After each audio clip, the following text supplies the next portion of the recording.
Leaders.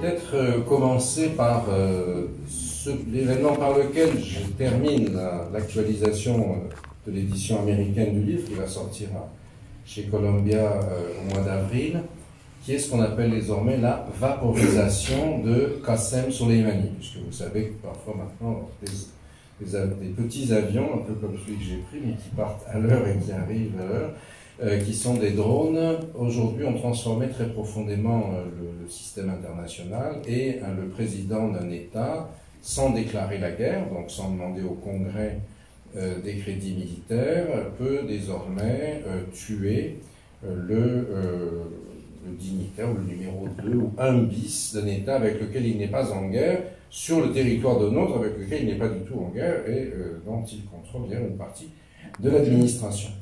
Alors, c'est quelque chose, évidemment, qui transforme très, très profondément le monde des relations internationales. Ça s'inscrit aussi dans un bouleversement, me semble-t-il, mais je vous dis ça pour avoir vos réactions, bien sûr, le bouleversement du Moyen-Orient et, y compris de l'Afrique du Nord, disons, de la région qui bénéficiait de la rente pétrolière, y compris de la diffusion de la rente pétrolière par des canaux latéraux, de son rapport au monde.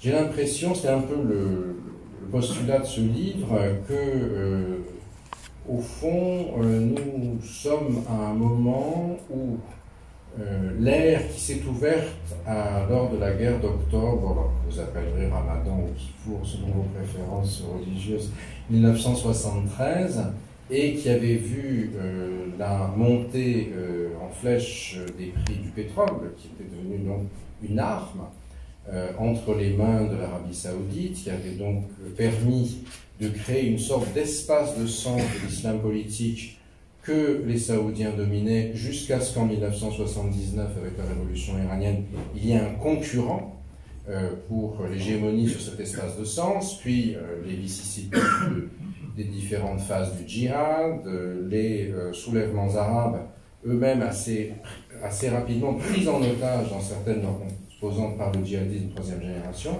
Au fond, tout ça fonctionnait dans un système où la rente pétrolière était la clé de l'insertion de cette partie du monde dans le système. Oil is the name of the game. Est-ce toujours le cas aujourd'hui? Et qu'est-ce que ça pose comme question pour nous tous, riverains de la mer, et notamment pour ceux qui avaient du pétrole ou ceux qui n'en avaient pas, dont les voisins en avaient? Ça pose un certain nombre de questions fondamentales. La première, c'est que, au fond, le pays le plus important de la Méditerranée, c'était la 6e flotte. Les États-Unis assuraient une domination politique et militaire dans la région. Nous avons observé depuis la présidence Obama, c'est déjà très présent à cette époque-là, mais également avec d'autant plus de force sous la présidence Trump, c'est un désengagement américain. Un désengagement américain qui était dû aussi à des conditions électorales. Et vous savez que Trump a été élu en 2016 en grande partie grâce au basculement des swing votes, notamment donc la Pennsylvanie, l'Ohio et le Michigan, des États de la Rust Belt, la ceinture de rouille, où un grand nombre de jeunes mâles et femelles aussi, blancs mais surtout des mâles, étaient partis à la guerre en Irak parce qu'il n'y avait plus de boulot, sont revenus dans des sacs en plastique, et en allant faire la campagne Bring the Boys Back Home dans ces États, face à une Hillary Clinton qui apparaissait comme très interventionniste, il a réussi à attraper le collège électoral face à un vote populaire qui était pour Madame Clinton. Ce scénario, d'une certaine manière, a été remis en place lorsque Trump, après l'avoir plusieurs fois annoncé, a dit qu'il faisait partie des forces spéciales américaines, qui concernaient aussi les Anglais et les Français qui étaient derrière, de Syrie du Nord, c'est-à-dire protégeant les Kurdes du YPG, entre d'un côté l'armée de Bachar al-Assad et les Russes au sud et l'armée turque au nord. Or, en fait, le retrait américain qui n'a été que partiel, puisque actuellement il y a un fleuve qui s'appelle le Khabour qui coule, qui est un affluent de l'Euphrate et qui coule parallèlement à la frontière syro-irakienne, donc entre une centaine de kilomètres près, dans cette bande verticale, entre le Khabour et la frontière, il y a les bases américaines, c'est là qu'il y a encore un peu de pétrole, plus beaucoup syrien.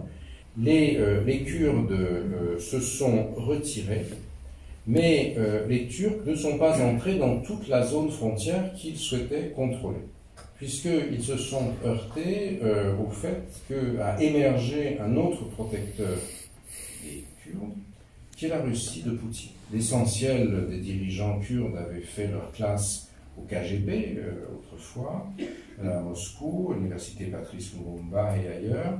Et au fond, Poutine, dans sa relation avec Erdogan, qui est quelque chose qui, je sais, vous intéresse beaucoup, puisque c'est un enjeu majeur en Syrie aujourd'hui, en Libye aujourd'hui, Syrie aussi, n'aime jamais tant danser la Kazakh, je suppose, avec Erdogan, que quand celui-ci a un petit caillou kurde dans sa chaussure, dans sa babouche, puisqu'il danse d'autant mieux. Et de ce fait, la Turquie n'a finalement réussi qu'à entrer dans un morceau de ce territoire. Scandale partout ailleurs sur le thème, en entrant, en laissant les Turcs bombarder les Kurdes. Ceux-ci s'en vont et tous les djihadistes de Daesh, français, tunisiens et d'autres que nous aimons, sont dans la nature, vont rentrer, etc. L'opération qui était menée à la fois pour des raisons de politique intérieure, ça a permis à Trump de faire tout un cinéma, il a d'ailleurs dit « it was just like watching a movie », qui lui permettait d'une certaine manière de cacher, d'effacer le legs d'Obama détruisant Ben Laden. D'ailleurs, le contraste entre les deux opérations a été frappant, mais qui était aussi quelque chose qui semblait parfaitement téléphoné entre Erdogan et lui, puisque Baghdadi a été arrêté dans un espèce de trou, la ville de Barisha, qui était une ville antique, byzantine, où j'étais allé quand j'étais jeune à la recherche des villes byzantines de Syrie, à 5 km de la frontière turque, contrôlé par un groupe qui est lui-même contrôlé par les services secrets turcs. Donc, c'est un peu, si vous voulez, ces chasseurs maladroits qui veulent tirer un sanglier mais qui ont peur. Donc, on met le sanglier dans un filet, puis il vient tirer, et après, il montre la queue et les oreilles. Et donc, c'est un cadeau de Trump d'Erdogan à Trump, qui est ensuite reçu à la Maison-Blanche avec les deux gendres, qui sont ceux qui ont mis en place les tours, les Trump Towers à Istanbul, qui festoient et qui constituent la Turquie comme un nouveau centre de pouvoir dans la région. Une Turquie qui, en dépit d'assez grosses convulsions internes, a aujourd'hui un rôle très assertif et qui, en termes de symbolique musulmane, bien évidemment, n'est pas neutre. Un certain nombre d'entre vous, du reste, ici, portent des noms typiquement turcs, je ne sais pas lesquels ils sont, mais qui datent de l'époque des janissaires et des koulouglis. Et la volonté turque aujourd'hui de reconstruire une zone d'influence qui est bâtie à la fois sur la relation aux frères musulmans, le soutien au Qatar, etc., mais également une espèce de nostalgie impériale qui est la manière de conjuguer le nationalisme hérité d'Atatürk avec l'islamisme, est quelque chose qui se traduit par des phénomènes aussi stupéfiants que le transfert de djihadistes dits modérés depuis la poche d'Idlib, à qui on donne une douche à Antakya, qu'on met dans un avion ensuite pour Tripoli de Libye, et qu'on va faire combattre en Libye, donc à vos portes, contre la division Wagner, qui, comme vous savez, n'a pas grand-chose à voir avec la musique, et des janjaouides venus du Soudan, amenés par les Émiratis et les Égyptiens pour soutenir le maréchal Haftar. Donc ce qui crée quelque chose de très nouveau, c'est-à-dire la Libye, dans laquelle on était principalement jusqu'alors préoccupé depuis l'Europe par la bisbille entre ennemis et Total, est en train aujourd'hui de se transformer en un lieu où un affrontement russo-turc est mis en scène, un peu sur le modèle Astana en Syrie, dont on ne sait pas très bien s'il est sérieux, si c'est pour de vrai, ou si c'est simplement pour se partager les ressources et écarter les Français, les Italiens et les Européens. Alors, ça, c'est un élément tout à fait stupéfiant. C'est-à-dire que le fait que des choses pareilles puissent se produire signifie précisément que l'ordre américain n'est plus présent. Il y a quelque chose qui est en train de changer très profondément, qui pour les Européens pose un énorme problème, parce que c'est le problème que je ne veux pas me faire ici d'avocat d'Emmanuel Macron, mais c'est ce à quoi il ne cesse d'appeler, c'est-à-dire il faut que l'Europe soit capable de reconstruire à la fois une politique étrangère commune, mais également une politique de sécurité, une politique de défense commune. Et cela se heurte, comme vous le savez, à l'affaiblissement d'un certain nombre d'États, notamment l'Allemagne. Cet ambassadeur, ce serait intéressant d'avoir son opinion tout à l'heure, au refus répété de Mme Merkel de suivre les propositions du président français en ce sens, également de sa dauphine jusqu'à hier, qui avait opposé un refus assez catégorique à ces propositions. Mais ça, c'est un véritable enjeu européen. C'est une véritable question qui se pose pour nous comme riverains du nord de la Méditerranée, bien évidemment très attachés dans un système d'alliance politique, économique, diplomatique, culturelle avec un certain nombre de pays de la rive sud, la Tunisie en étant un exemple évidemment tout à fait emblématique, et qui s'inscrivent dans une nécessité de repenser notre fonctionnement régional dans un contexte où les États-Unis donc prennent du champ. Alors, est-ce que cette prise de champ veut dire un retrait? Est-ce que ce serait, ceux qui connaissent l'histoire, un peu un retour à une sorte de politique de Monroe, doctrine de Monroe?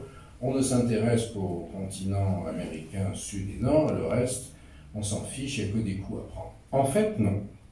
Le modèle, peut-être, et je serais heureux d'en parler tout à l'heure avec vous, c'est plutôt le modèle, ce qu'on appelle une politique jacksonienne, où on ne va plus avoir ce qu'on appelle en anglais des boots on the ground, c'est-à-dire des corps expéditionnaires, des soldats qui sont la cible d'attaque, etc. Donc, le modèle au Moyen-Orient a été d'emblée mis en cause en 1983. Les plus âgés d'entre nous s'en souviennent peut-être, la force multinationale d'interposition américano-franco-italienne qui est envoyée au Liban après l'invasion israélienne au sud en 1982 et dont les casernes, dont le fameux camp du Drakkar, sont détruites par des attentats suicides de camions explosifs par le pré-Hezbollah le 25 octobre 1983 et qui donc vont d'une certaine manière marquer la naissance dans la région, l'affirmation dans la région d'une guerre asymétrique sous-traitée à des groupes X ou Y par des États qui ne veulent pas apparaître au premier plan, mais qui ensuite en retirent les dividendes. Ce sera toute la crise des otages au Liban, poussée par l'Iran pour éviter qu'un président français, dont je n'ai pas le droit de dire le nom, mais qui rime avec Irak, ne livre des superintendants à Saddam Hussein, ce qu'il a fait finalement, et ne fasse évoluer l'issue de la guerre dans la manière défavorable aux Iraniens. Donc ça, toute cette politique de présence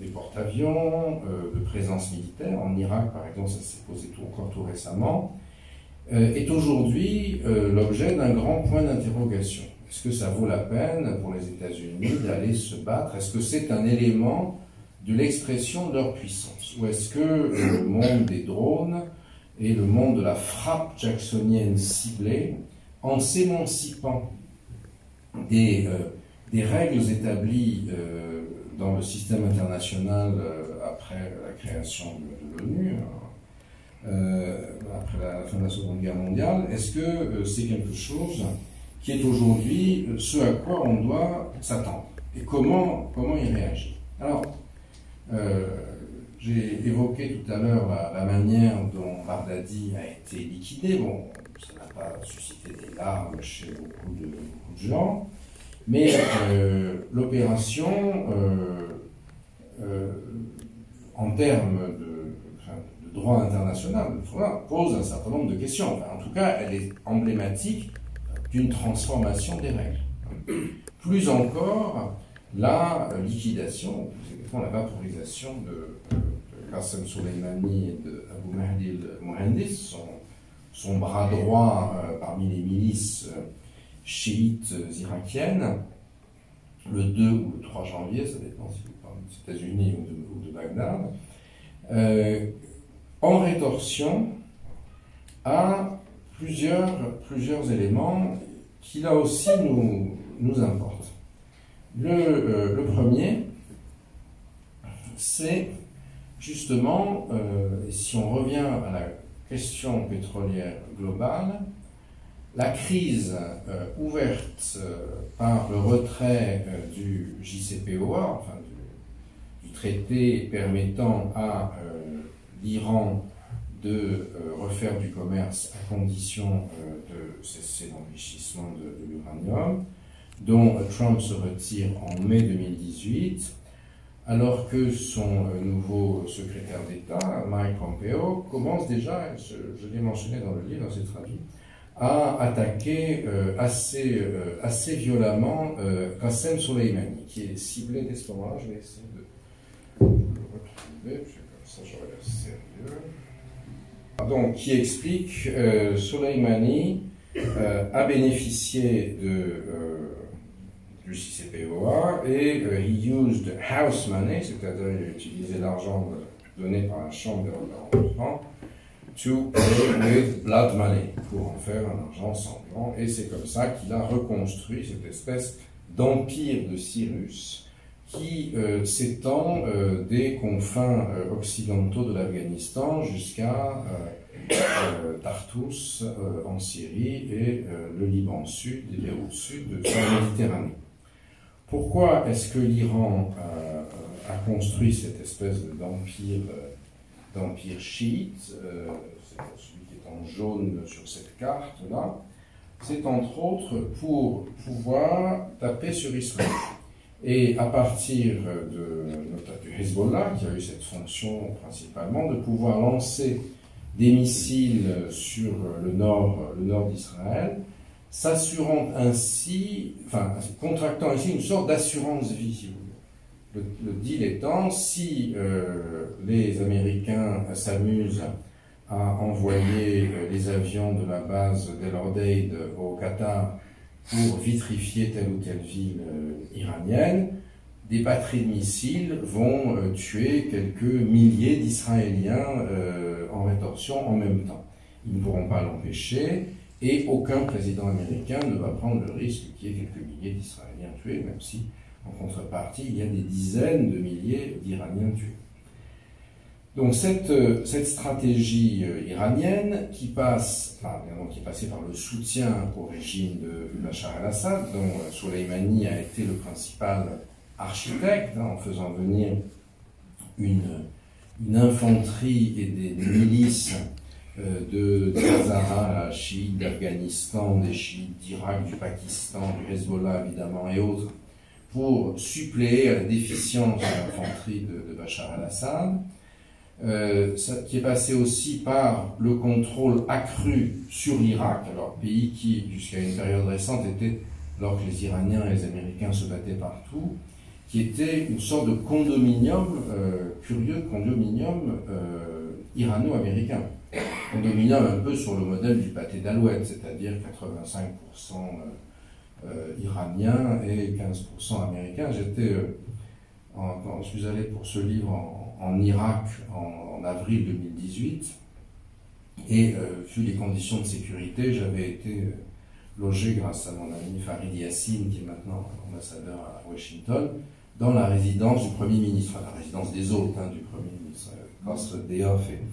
Et au petit déjeuner le matin, c'était très amusant parce que vous aviez donc des masses d'Iraniens en uniforme iranien, avec le col Mao, des filles avec la tenue islamique, etc., qui se faisaient la queue pour prendre des saucisses halal, certainement, avec les conseillers américains, je vous en prie, la Sèvres, etc. Et c'était un phénomène très curieux dans ce lieu, donc, où on voyait des Iraniens et des Américains, finalement, qui ne se parlaient pas tellement, mais qui étaient dans le même endroit, qui tous les deux assuraient à leur manière, les uns contre les autres, mais néanmoins une forme de stabilité de l'Irak, chacun en bénéficiant. Et bien sûr, le Hezbollah au Liban. Or, le JCPOA, couplé au contexte global de baisse des revenus pétroliers. Alors, je n'ose pas, devant les éminents économistes ici, parler des prix du pétrole, mais de ce que je retiens d'une conversation avant-hier, où notre amie Hela était présente à Paris avec Moheb Mahmoud et Ishaq Diwan sur ces questions-là, autant que je sache, aujourd'hui, globalement, le prix du pétrole ne peut pas dépasser le shale oil avec un profit plus, disons. Il y a du pétrole partout. Le premier producteur, ce sont les États-Unis de nouveau, et l'Arabie Saoudite n'arrive à tenir pour faire un peu les prix qu'avec une alliance de chaque jour avec la Russie. Donc cette alliance russo-saoudienne est aussi un élément complètement nouveau dans notre appréciation de la région. On va y revenir. Donc, que se passe-t-il avec le JCPOA? L'Iran ne peut plus commercer, ne peut plus exporter son pétrole. Pour le gaz, il n'y en a pas beaucoup qui est exporté par ailleurs, et entre dans un système de très grande pénurie. Donc, la manière dont ils arrivent à combler cette pénurie, c'est de pomper les ressources pétrolières de l'Irak. C'est-à-dire que les milices pro-iraniennes en Irak détournent vers l'Iran les revenus de la rente pétrolière. Ce qui s'est traduit par ces révoltes tout à fait impressionnantes en Irak, des révoltes anti-iraniennes en monde chiite, le consulat iranien de Karbala par exemple, attaqué au cri de Iran dehors, etc. Bien sûr, certains ont vu la main des États-Unis là-dedans, mais ça avait été le cas au départ, puisque c'était la fin du JCPOA, mais apparemment, d'après les informations que j'ai eues, les manifestations étaient des manifestations d'Irakiens excédés par la domination iranienne. Donc une menace sur l'Empire, si vous voulez. Et cette menace sur l'Empire s'est manifestée aussi au Liban, puisque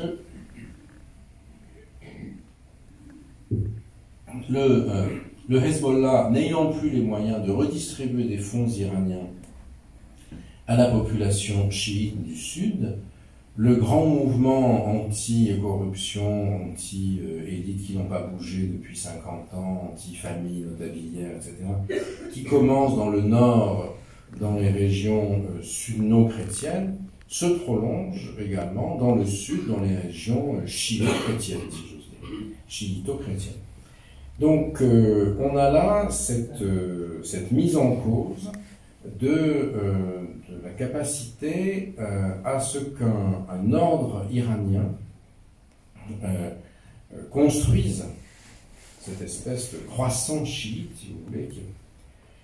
C'est dans ce contexte que, d'une certaine manière, prise prise à la gorge, les Iraniens vont pousser des milices chiites liées à eux à aller attaquer l'ambassade américaine.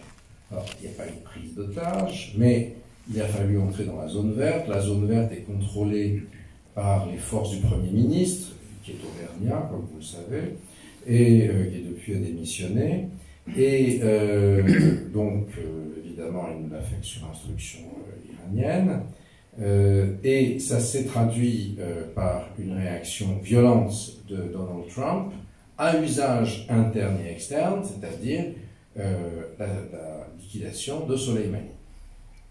Liquidation de Soleimani, probablement quelque chose qui était programmé d'ores et déjà dans le discours de Pompeo, en rétrospective on peut le lire comme ça, mais qui a été décidé à ce moment-là. Les Iraniens ne s'attendaient absolument pas à ce que ça se produise. Ce qui peut paraître paradoxal, puisque eux-mêmes s'étaient complètement émancipés depuis toujours des usages diplomatiques. La prise des otages américains en novembre 1979, la fatwa contre Rushdie en 89, etc. Or, les bateaux dans le Golfe dans les années 80. Or, cette opération, pour Trump, est assez remarquable parce qu'il s'adresse à l'électorat américain en disant « J'ai vengé 1979 ». Aux États-Unis, la prise de l'ambassade américaine, les 52 otages, 444 jours de diplomates américains otages, je pense qu'on peut dire que c'est un traumatisme qui est peut-être moins spectaculaire, mais plus profond que le 11 septembre. Après tout, le 11 septembre, c'est du terrorisme. C'est énorme, mais c'est du terrorisme. C'est un défi d'un genre nouveau. Là, c'est un État qui était autrefois un vassal des États-Unis, qui s'est révolté et qui prend des otages américains pendant 50 jours. C'est une humiliation que jamais personne n'a été capable de laver. Désormais, Trump dit « J'ai lavé l'humiliation » de 1979, ce que mes prédécesseurs n'ont jamais fait, si vous écoutez cette conférence de presse. Et ensuite, pour que les choses soient claires, pour ceux qui n'auraient pas compris, je suis celui qui fait l'America Great Again, et si tant est que les Iraniens bougent le petit doigt en retaliation, on va bombarder 52 sites, donc autant que d'otages en 79, y compris des sites culturels. Sous-entendu, nous aussi on peut aller dans la transgression. Ça ne s'est pas produit, mais on voit bien que on a là une nouvelle organisation des rapports de force dans la région. Le système qui passe, comme je l'ai dit, par cette baisse tendancielle de la rente, par le fait que les acteurs qui contrôlent les prix ne sont plus les mêmes, et que d'autres acteurs, notamment la Russie et la Turquie, vont intervenir dans le système. Alors, je vais terminer, je ne vais pas m'attarder sur la question iranienne, on en parlera tout à l'heure, parce qu'elle concerne moins directement la Tunisie, mais sur la façon dont, et c'est tout à fait paradoxal, au fond, la crise syrienne et l'effilochement, si je puis dire, de la crise syrienne mute et métastase pour arriver jusqu'en Afrique du Nord. Comme vous le savez, donc à partir du moment où il y a le retrait américain, l'arrivée des Turcs, la Russie de Poutine aide Assad à s'emparer des territoires restants, et en particulier à vider l'abcès de la poche de la zone de désescalade, la deconfliction zone, comme on dit en anglais, d'Idlib, un concept tout à fait curieux, une espèce de poubelle dans laquelle on a versé tous les djihadistes au fur et à mesure qu'ils partaient, contrôlée à la fois en principe par la Russie, l'Iran et la Turquie. L'Iran a été tout de suite marginalisé, surtout la Russie et la Turquie, et qui aujourd'hui fait l'objet d'une offensive d'Assad qui se passe ces jours-ci encore. Vous avez vu que les deux autoroutes qui lient d'un côté Alep à Damas a été reprise entièrement ce matin par le régime, les derniers kilomètres, et que le carrefour qui va de celle-ci sur la M4 qui va vers Lataquié est en train d'être reprise également. Donc, que se passe-t-il dans cette affaire? Quand on va en Russie, j'y suis allé plusieurs fois ces dernières années, notamment pour écrire ce livre. Les orientalistes russes, contrairement aux orientalistes français, sont généralement écoutés et consultés par les dirigeants. C'est pour ça que leur politique est meilleure, j'en sais rien. Et encore plus efficace. Et quelqu'un comme Primakov, par exemple, était toujours très écouté jusqu'à Poutine, jusqu'à sa mort en 2015. Je l'avais rencontré en 2014 et je l'avais félicité. Je lui ai dit, vraiment, vous savez, les orientalistes du monde entier admirent tous la Russie. Je lui ai dit, pourquoi, me dit-il? C'est le seul pays où l'un d'entre nous soit devenu Premier ministre. Il était passé par la direction du KGB au passage chez Kiev, bien sûr. Et il m'a dit, oh, c'était temporaire. Et après, il m'explique qu'ils ne sont mariés d'un mariage catholique, ni avec la Syrie, ni avec l'Iran. Qu'il n'est pas question de laisser à l'époque, la Syrie n'est pas très en forme, de laisser Bachar al-Assad tomber parce que ça serait directement au détriment des intérêts russes. Et l'exemple toujours rappelé, permanemment, c'est la Libye en 2011, quand Medvedev étant à l'époque le patron du pays de manière tournante, et là on faisait porter la faute sur ce pauvre Medvedev évidemment, qui n'avait pas le testostérone de Poutine, s'était laissé finalement avoir par les Occidentaux qui en avaient profité pour faire tomber Kadhafi sans autorisation. Et il n'est pas question que la même chose se produise en Syrie. C'était leur mode de fonctionnement. Quant à Assad, il n'est là que tant qu'il peut nous servir, le jour où il ne nous servira plus, de toute façon, on ne peut pas. Et pour la Russie, il y a aussi quelque chose qu'il faut garder en tête. La Russie n'est plus qu'une pétromonarchie aujourd'hui. Une pétromonarchie avec 150 millions d'habitants, c'est-à-dire plutôt une pétromonarchie pas très riche, qui dépend quand même pas mal du prix du pétrole, et qui, quand le pétrole est bas, a le PNB de l'Espagne, et quand il est haut, celui de l'Italie. Donc ce n'est pas absolument énorme. Poutine, il faut toujours garder ça à l'esprit, était colonel du KGB à Dresde, c'est pour ça qu'il parle allemand avec Madame Merkel, en 1989. Il a dû être rapatrié bâtardard dans les HLM de la banlieue de Leningrad à l'époque, à cause de la défaite de l'armée rouge en Afghanistan. C'est quelque chose qui est très présent dans son esprit, et il n'est pas question que la même chose se reproduise. Les Russes étaient très soviétiques, étaient en train d'Afghanistan la fleur au fusil, et 10 ans après, comme on dit dans certaines banlieues françaises, ils sont sortis une main devant, une main derrière. Et là, il ne s'agit pas que la même chose se reproduise de nouveau. Ça, ils en sont très conscients. La question syrienne a permis aux Russes de faire semblant qu'ils étaient de nouveau une sorte de grande puissance. Mais ils ne sont plus l'Union soviétique. Donc, ils sont extrêmement attentifs à cette question aujourd'hui. Alors, comment fonctionne leur relation avec la Turquie, qui est tout à fait curieuse. Avec l'Iran aussi, quand on va à Moscou, peut-être parce que je suis français, donc tous les interlocuteurs commencent à nous dire beaucoup de mal de l'Iran. Oh, l'Iran, on ne leur fait pas confiance. Ceux d'entre vous qui aiment la littérature ont peut-être lu un roman russe publié en 1928 qui s'appelait La mort du Vazir Murtiar d'un certain Tinianov, qui racontait l'ambassade malheureuse de Griboyedov, un ami de Pouchkine, non pas de Poutine, qui était parti là-bas comme ambassadeur et qui a fini la tête sur une pierre kebab. Donc il y a un contentieux ancien, il y a le Great Game, la descente des Russes vers les mers chaudes, et puis l'Iran est surtout un gros producteur de gaz, et la Russie n'a pas trop envie de voir un gros producteur gazier lui faire concurrence. Donc pour l'instant, ils gèrent ça avec le Qatar, ils n'ont pas envie d'avoir les Iraniens dans les pattes qui feraient baisser les prix. Donc il y a cette dimension-là. La Russie est alliée avec tout le monde dans la région, mais avec des alliés qui se détestent de deux à deux. La Russie a pour principal allié aussi Israël. Il y a environ entre un quart et un cinquième des Israéliens qui sont russes, ou dans l'ancien monde russophone soviétique.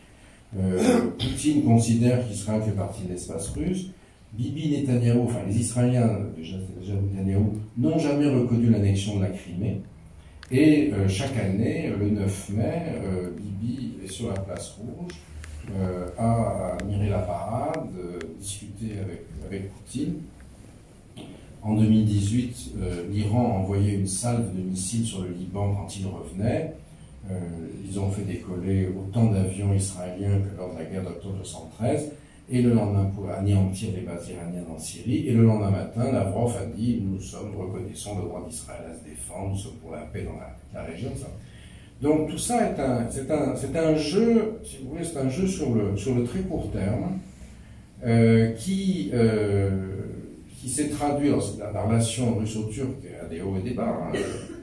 Quand les Turcs soutenaient à fond les djihadistes syriens, entre guillemets, modérés, les djihadistes tenus par les frères musulmans, les gens du front Nosra, c'est-à-dire d'Al-Qaïda, et faisaient du business avec Daesh, bien sûr. Le pétrole de Daesh est parti en Turquie.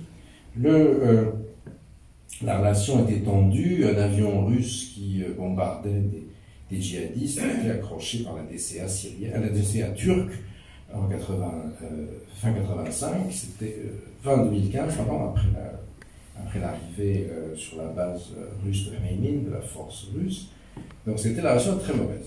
Le coup d'État, ou la tentative, ou le bizarre coup d'État contre Erdogan en juillet 2016, dont on dit qu'il aurait été prévenu par les agents russes, c'est pas complètement prouvé, réchauffe les relations entre deux dirigeants qui finalement se ressemblent pas mal. Et donc on a le lâchage des rebelles syriens par la Turquie, parce qu'ils considèrent que le principal danger c'est les Kurdes, ce qui du coup facilite la tâche à la Russie pour remettre Bachar en selle, et un certain nombre d'actions conjointes russo-turques, mais des actions conjointes qui sont toujours très limitées. Si vous regardez la presse de ces 3-4 derniers jours, le ton est très très fortement monté entre Poutine et Erdogan. Et ça pose la question, et je vais finir là, de ce qui se passe aujourd'hui en Libye.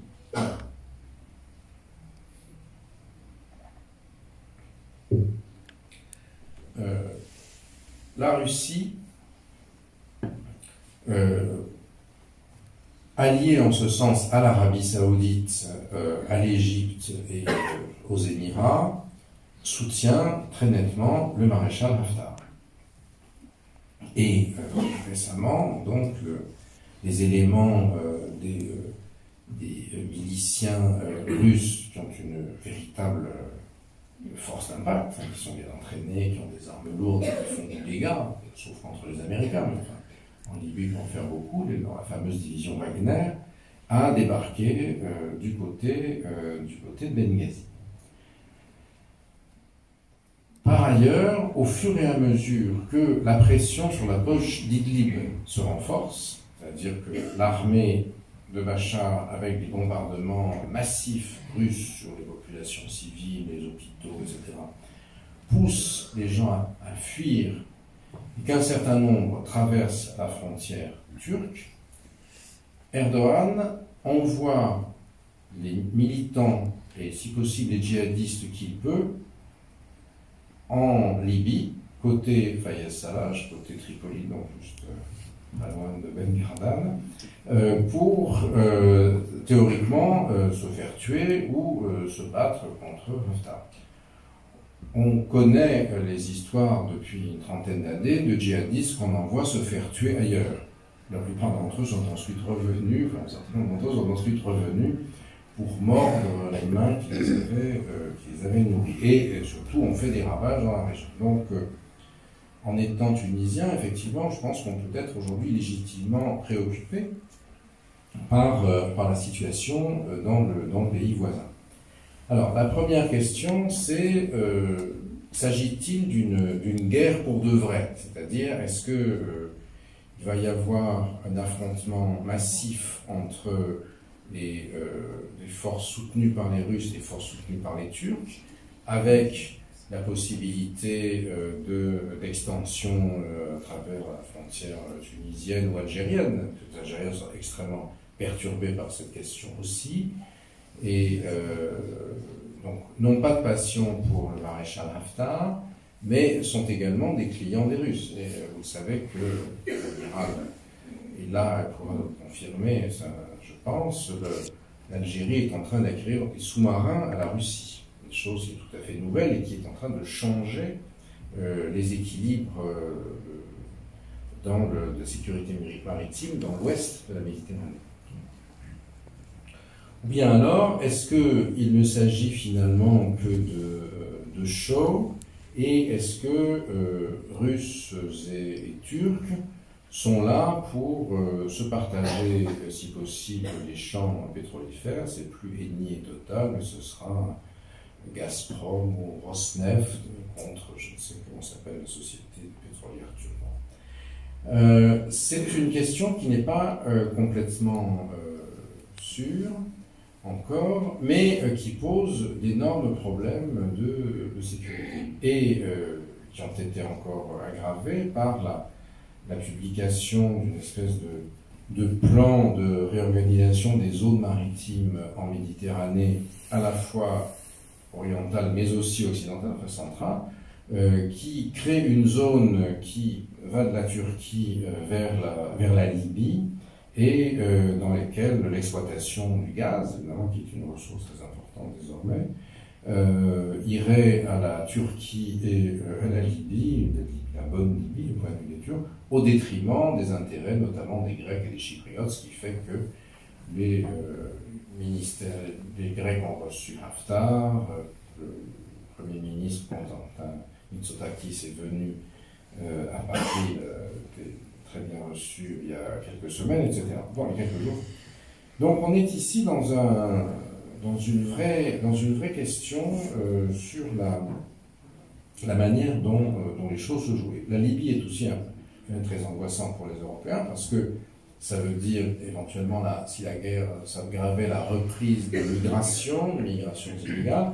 On a vu comment les migrations venant de Libye ou traversant la Libye avait profondément déstabilisé l'Italie, avec la montée en puissance de la Lega de Matteo Salvini, qui aujourd'hui est hors du pouvoir, mais qui, comme chacun sait, dispose de réserves électorales extrêmement importantes, et c'est aussi un facteur important pour l'Allemagne, puisque là, le Wirtschaften das de Madame Merkel a eu, entre autres, pour traduction électorale, la montée en puissance de l'AfD, qui encore tout récemment a montré sa force en favorisant l'élection du ministre d'un Land, ce qui a abouti, entre autres choses, mais je parle sous le contrôle de l'ambassadeur d'Allemagne évidemment, à la démission de la dauphine, de la chancelière, plus affaiblie et lame duck que jamais. Donc, ces questions qui se passent dans la région ne concernent pas seulement Benguerland, mais concernent aussi l'Europe. Et à mon sens, il est absolument impérieux aujourd'hui de reconstruire une politique de défense européenne.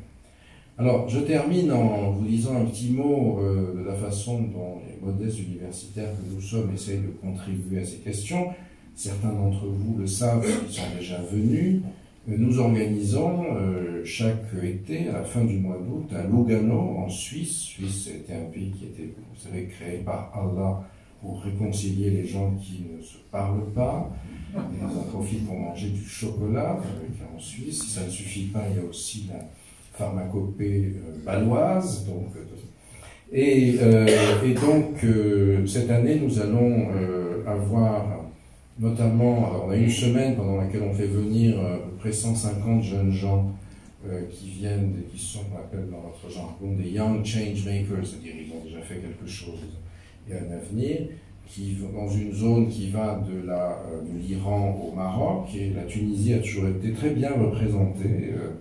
Elle est aussi représentée par Hela Wardi, qui est membre du conseil de pilotage du sommet de Lugano, enfin du jeune sommet de Lugano, et aussi de jeunes Européens qui discutent pendant, on les met ensemble, on essaye de créer du lien avec les sociétés civiles et la jeunesse du sud et du nord de la Méditerranée, étant entendu que la jeunesse, qui était notre situation il y a quelques décennies, la plupart d'entre nous dans cette salle, n'est plus exactement la même que celle que nous étions autrefois.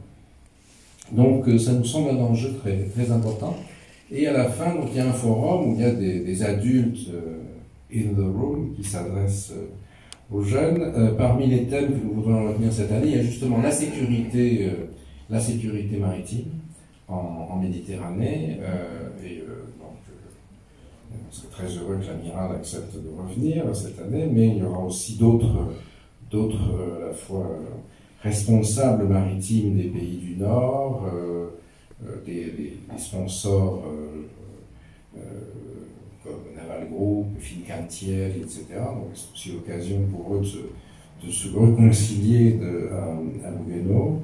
On aura un panel sur la question pétrolière, justement. Est-ce que is oil still the name of the game, pour essayer de voir comment les choses se passent en Méditerranée, et puis plus largement une réflexion sur la signification la mesure du retrait américain et ses conséquences, l'analyse et ses conséquences. Donc voilà, donc ça c'est la manière bien modeste dont l'université essaie de contribuer, mais on ne peut pas dire que nos dirigeants politiques, mais du reste pas plus que nos stratèges industriels, est une vision très claire des choses, puisque les critères, les catégories avec lesquelles on pensait la région, et notamment à partir de ce grand bouleversement de 1973, sont aujourd'hui très profondément affectés. De quelle manière? Alors la Tunisie, pourrait-on dire, est un peu dans l'œil du cyclone. Elle n'est pas celle qui subit les contre-coups les plus violents. Après tout, elle est contente que le pétrole baisse, comme la France. Mais elle est bien sûr prise elle est au milieu de tout ça, prise dans un environnement qui est complexe. Et quand la Turquie décide de construire une zone économique exclusive qui va de ses côtes à celle de la Libye, évidemment, ça fait songer, parce que ça veut dire que les règles sur lesquelles on s'était bâti depuis 1945 et qui finalement avaient été entérinées par une sorte d'intangibilité de Yalta, au fond, est-ce que c'est pas aujourd'hui, 30 ans après la disparition de l'Union soviétique et du mur de Berlin, est-ce que ce n'est pas l'autre alliance, c'est-à-dire l'OTAN, qui est en train de se déliter? Alors, j'ai conscience de faire très propagande au président de la République en disant ça, puisque vous savez que dans un entretien avec The Economist, il a annoncé que l'OTAN était brain dead, était morte cérébralement. Ça fait partie je crois, des catégories à partir desquelles il faut qu'on essaye de penser ces enjeux. Et il me semble que pour la Tunisie, ce sont des enjeux qui sont considérables, même si, bien sûr, je le sais, je ne suis pas venu pour parler de ça, je sais ça beaucoup mieux que moi, la Tunisie est justement focalisée sur sa propre ingénierie politique, comment faire fonctionner le Parlement. Ici, devant moi, un des anciens candidats à la présidence qui a été incarcéré pendant sa campagne, donc on se pose des questions sur le fonctionnement des institutions. Le Premier ministre n'a pas été approuvé, un autre candidat présente des lettres de créance demain, donc tout ça évidemment occupe très justement les esprits, mais bien sûr l'environnement régional immédiat est également tout à fait brûlant. Donc Merci, évidemment, j'avais dit que je parlerais 5 minutes. Ceux qui me connaissent un peu n'ont pas cru une seconde que j'allais le faire. J'ai essayé quand même de me limiter, mais tant qu'Olivier n'envoyait pas des fléchettes, des missiles ou des drones, j'ai continué. Hein. Et donc, merci beaucoup.